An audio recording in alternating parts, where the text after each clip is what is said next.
کہ مولا تو نے یہ رات اتنی چھوٹی بنا دی کہ فاطمہ کا ایک سجدہ بھی پورا نہ ہوا. اور وہ نبی رحمت صلی اللہ علیہ وآلہ وسلم جو اشارہ کریں تو ڈوبا ہوا سورج مڑ آئے. وہ نبی کریم صلی اللہ علیہ وآلہ وسلم اگر اشارہ کریں تو درخت چلتا ہوا آ جائے. وہ نبی مختار صلی اللہ علیہ وسلم اگر اشارہ کریں تو پتھر قدموں میں حاضر ہو جائے. وہ نبی کل کائنات صلی اللہ علیہ وآلہ وسلم جن کے اشارے سے پتھر بھی بول پڑے. وہ نبی رحمت صلی اللہ علیہ وآلہ وسلم کہ جن کی ذات پر درود و سلام پڑھنے کے لیے درخت بھی حاضر ہو جائیں اور درود و سلام سنائیں. جو نبی پاک گزرے تو سنگریزے بھی السلام علیکہ یا رسول اللہ کے ترانے سنائیں. اتنا مرتبے والا محبوب جن کے بارے میں رب فرمائے لولا کا لما خلقت الخلائق، اگر پیارے آپ نہ ہوتے میں زمین و زمان کو پیدا نہ کرتا، میں مکین و مکان کو پیدا نہ کرتا، میں جن اور انسان کو پیدا نہ کرتا. اسی لیے اعلیٰ حضرت فرماتے ہیں زمین و زمان تمہارے لیے، مکین و مکان تمہارے لیے، چنین و چنا تمہارے لیے، بدن میں ہے جان تمہارے لیے، ہم آئے یہاں تمہارے لیے، اٹھیں بھی وہاں تمہارے لیے. یہ اعلیٰ حضرت نے کمال کر دی میرے امام نے.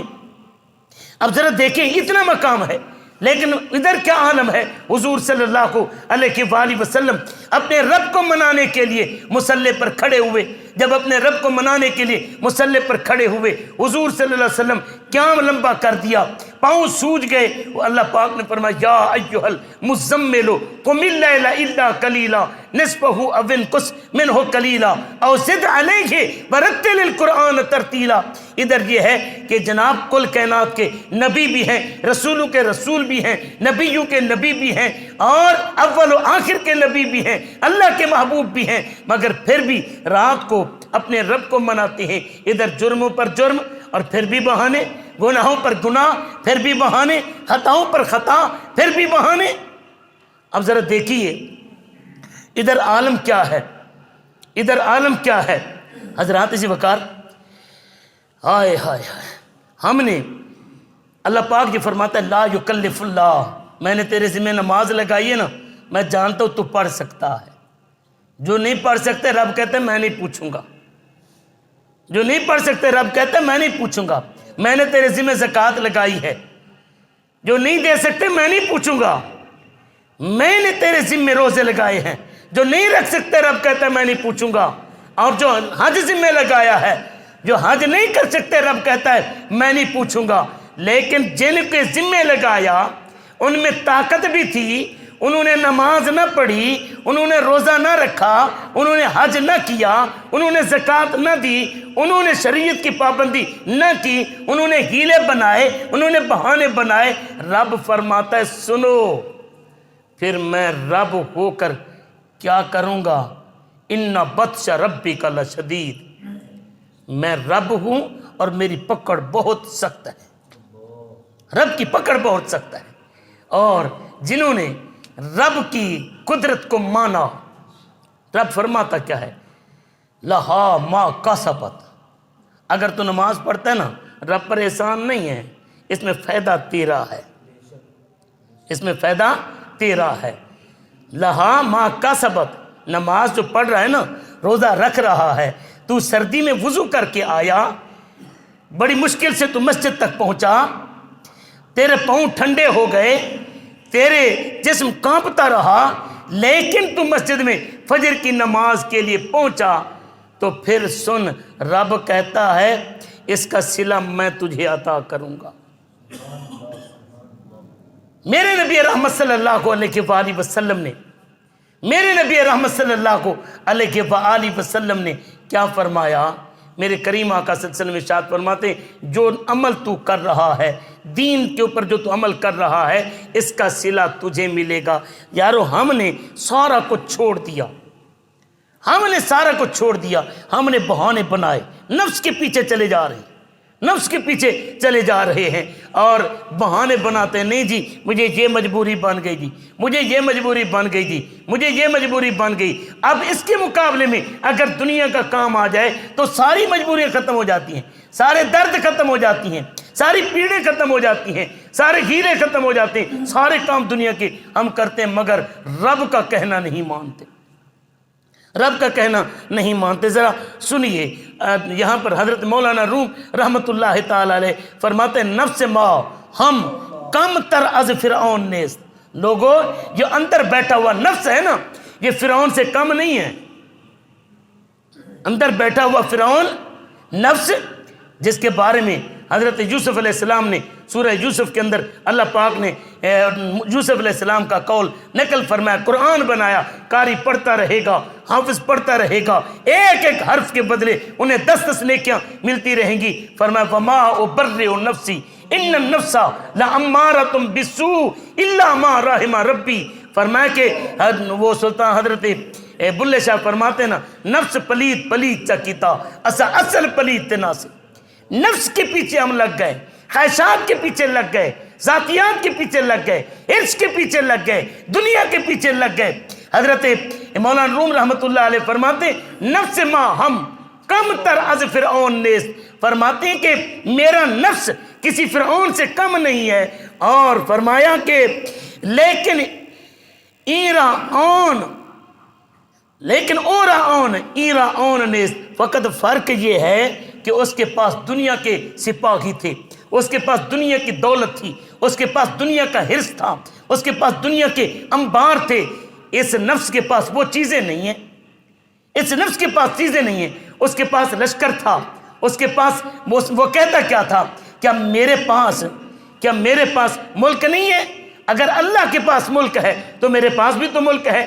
اگر اللہ کی نہریں بہتی ہیں تو میرے مصر میں بھی تو نہریں بہتی ہیں۔ اگر اللہ کہیں وہ پانی روک سکتا ہے تو میں بھی نہروں کے اوپر ڈکا لگا کر روک سکتا ہوں۔ اب فرعون کیا کرتا ہے؟ فرعون نے اللہ کا حکم ماننے سے انکار کر دیا۔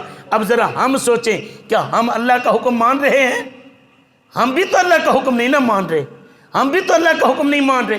ہم اگر وہ اپنے ملک میں خدا کا قانون نافذ نہیں کر رہا تھا تو بتاؤ، میرا 6 فٹ کا جو قد ہے، میری جو یہ اپنے اختیار ہے، میری جو یہ ریاست ہے، اگر نہیں مانتا میرا بیٹا کیا ہو گیا؟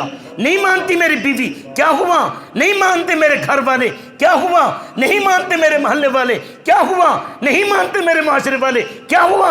اگر نہیں مانتے میرے ملک والے کیا ہوا؟ اگر نہیں دیتا کوئی ووٹ مجھے کیا ہوا؟ اگر میرے پاس فوج نہیں کیا ہوا؟ لیکن میں اپنے اس 6 فٹ کے قد پر تو نظام مصطفیٰ نافذ کر سکتا ہوں۔ اس 5 فٹ کے قد پر، 6 فٹ کے قد پر، اس پر تو میں نظام مصطفیٰ نافذ کر سکتا ہوں، اس پر تو شریعت نافذ کر سکتا ہوں، اس پر تو قرآن کا قانون لاگو کر سکتا ہوں۔ مگر بتاؤ، جب یہاں پر نظام مصطفیٰ کی باری آتی ہے، ہم دوسروں پر تنقید کرتے ہیں، ہم دوسروں کا عیب ڈھونڈتے ہیں، ہم دوسروں کے باتیں کرتے ہیں۔ مگر یہ بتاؤ، کیا میں نے اپنے آپ پر دین اسلام کو نافذ کیا؟ کیا میں نے رب کا کہنا مانا؟ اگر نہیں مانا تو پھر علامہ رومی رحمۃ اللہ تعالی علیہ کا شعر یہاں پر سچا آئے گا۔ فرمایا نفس ما ہم کم تر از فرعون نیست۔ فرمایا کہ وہاں پر فرعون نے مصر میں تورات کو نافذ کرنے سے انکار کیا تھا، تیرا نفس بھی تو ہے جو تیرے بدن پر شریعت کو نافذ نہیں کرنے دے رہا۔ بتا، تیرا نفس تیرے وجود کے اوپر کیا نظام مصطفیٰ کو، کیا قانون مصطفیٰ کو، کیا پیغام مصطفیٰ کو، کیا اطاعت مصطفیٰ کو نافذ کرنے دے رہا ہے؟ اگر نہیں کرنے دے رہا تو مان کہ تیرا نفس بھی وہی فرعون ہے، تیرے اندر بیٹھا ہوا نفس ہے۔ نفس پلیت پلیت چکیتا اسا اصل پلیت نا سے، یہ نفس بیٹھا ہے اندر۔ یہاں پر یارو، اسی لیے کہتے ہیں، بزرگ کہتے ہیں کہ انسان کے لیے سب سے بڑا جہاد کیا ہے؟ اپنے نفس کے خلاف جہاد کرنا ہے۔ میرے پاک نبی صلی اللہ علیہ وآلہ وسلم نے کیا ارشاد فرمایا؟ میرے نبی کریم صلی اللہ علیہ وسلم سے سوال کیا گیا، یا رسول اللہ ای الجہاد نفسک ای الجہاد افضل؟ آقا یہ ارشاد فرمائے سب سے بڑا جہاد کیا ہے؟ تو میرے کریم آقا جان عالم نبی مکرم شفیع معظم صلی اللہ علیہ وسلم نے ارشاد فرمایا ان تجاہد نفسک فی طاعت اللہ، تو اپنے نفس کے خلاف جہاد کر اللہ کے حکم ماننے میں۔ کیسے کہ تیرا نفس یہ کہتا ہے نانا شکل ایسی نہیں بنانی جس طرح محمد رسول اللہ صلی اللہ علیہ وسلم کی تھی، تو کہہ دے نہیں، نفس روک رہا ہے، میں تو وہی کروں گا جو مدینے والے نے فرما دیا ہے، میں وہ کروں گا جو مدینے والے نے فرما دیا ہے۔